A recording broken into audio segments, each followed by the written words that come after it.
বাংলাদেশ জামাতে ইসলাম বাইকগাছা উপজেলা ৪ নং তেলেট ইউনিয়ন শাখা উদ্যোগে এবং সহযোগী অঙ্গ সংগঠনের উদ্যোগে আজকের এই পরিষ্কার পরিচ্ছন্ন সর্বপ্রথম একটা ভালো উদ্যোগ এই ফুলবাড়ি বাজার থেকে শুরু হয়েছে।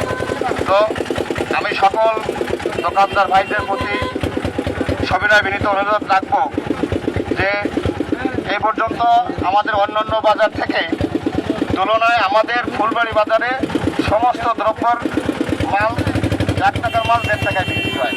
তো আজকের থেকে এই চিন্তা ভাবনা মাথা থেকে ফেলে দিতে হবে। মুরগির দাম গল্লামারি বাজারে যদি 120 টাকা হয়, ফুলবাড়ি বাজারে 120 টাকা থাকতে হবে। বেগুন যদি গল্লামারি 2 টাকা কেজি হয়, ফুলবাড়ি 2 টাকা কেজি থাকতে হবে।